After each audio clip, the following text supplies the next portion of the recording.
నమస్తే, welcome to our శ్రీహితాస్ media. నేను మీ సౌమ్య. ఈరోజు మన స్పెషల్ గెస్ట్ ఉమ్మడి శ్రీకాకుళం జిల్లాలో టీడీపీ తరపున ఉండే ఏకైక ఎమ్మెల్యే అభ్యర్థిగా గెలిచినటువంటి కౌతు శిరీష గారు అనమాట. సో ఆల్రెడీ అధికారంలోకి వచ్చిన తర్వాత 8 months కంప్లీట్ అయిపోయింది. సో ఈ 8 months పరిపాలన, అదేవిధంగా ఒక ఉమెన్గా రాజకీయాల్లో ఎలా రాణిస్తున్నారు, సో ఇవన్నీ కూడా ఈరోజు చిట్చాట్లో తెలుసుకునే ప్రయత్నం చేద్దాం. ఇంకెందుకు కలిసి మేడం, నమస్తే. నమస్తే. సో ఎలా ఉన్నారు? ఫైన్ తల్లి. సో మీ ఫ్యామిలీ బ్యాక్గ్రౌండ్ చూసుకుంటే, సో చాలా హై ఫ్యామిలీ బ్యాక్గ్రౌండ్, ఒక స్వాతంత్ర సమరయోధుల మనవరాలు మీరు. సో అసలు ఫస్ట్ మీరు పాలిటిక్స్లోకి రావడానికి రీజన్ ఏంటి? పాలిటిక్స్లోకి రావాలని ఏ రోజు అనుకోలేదమ్మా. ఇంట్లోని తాతగారు కానీ నాన్నగారు కానీ ఆ హింట్స్ కానీ అసలు మాకు ఇంట్రెస్ట్ లేదు. ఎందుకంటే పాలిటిక్స్లో తిరుగుతుంటే ఇంట్రెస్ట్ కలిగేదేమో. నాన్నగారికి ఓటేయడం, మాకు 18 years తర్వాత ఓటు హక్కు వచ్చాక వైజాగ్లో చదువుకుంటాం మేము.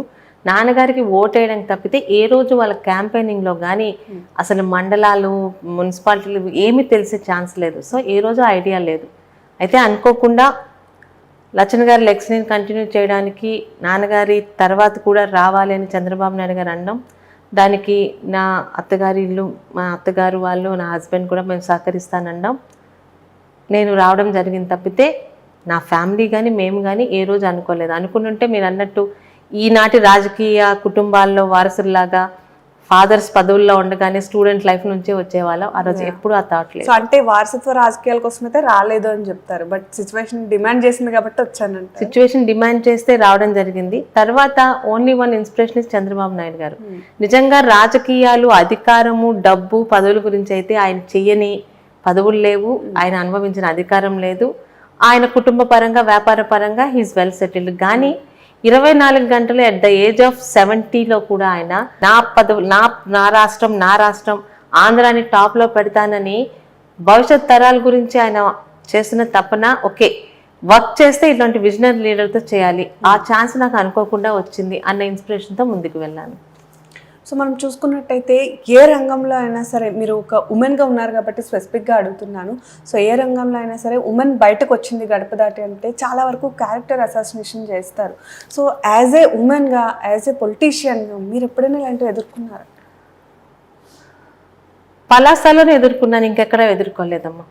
ఈరోజు లచ్చన్న గారి కుటుంబానికి ఉన్న గౌరవ మర్యాదలు అన్ని పార్టీల్లోని వాళ్ళు కూడా కుటుంబ పరంగా మా కుటుంబానికి మర్యాద ఇచ్చేవారు. ఇప్పుడు వైసీపీ అనియండి, అప్పుడు కాంగ్రెస్ అనియండి, బీజేపీ, ఎక్కడ కూడా నేను కానీ ఇప్పుడు ఎటువంటి ఇబ్బంది ఎదుర్కోవాలా. ఈ పలాస నియోజకవర్గంలో చదువుకున్న సంస్కారము, విలువలు, మంచి మర్యాద తెలియని అప్పలరాజు అనే ఒక జంతువు వల్ల, ఆయన పెంచి పోషించిన వైసీపీ సోషల్ మీడియా అనే ఒక భయంకరమైన వ్యవస్థ వల్ల మాత్రం చాలా ఫేస్ చేశాను యాజ్ ఎ ఉమెన్.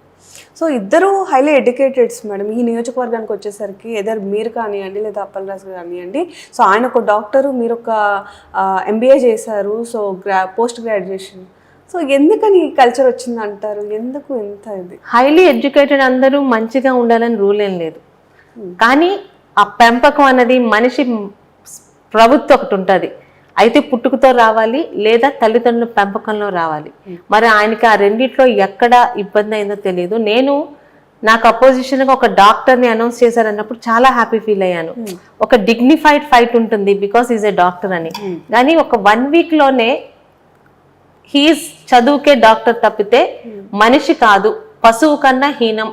అధికారం కోసం అవతల ఆడపిల్ల అయినా కూడా నీచాతి నీచంగా క్యారెక్టర్ అసాసిన్ చేసి అమ్మాయిని ఇబ్బంది పెట్టి ఆపేద్దాం అనుకునే ఒక వింత మనిషిని నేను చూశాను ఆయన.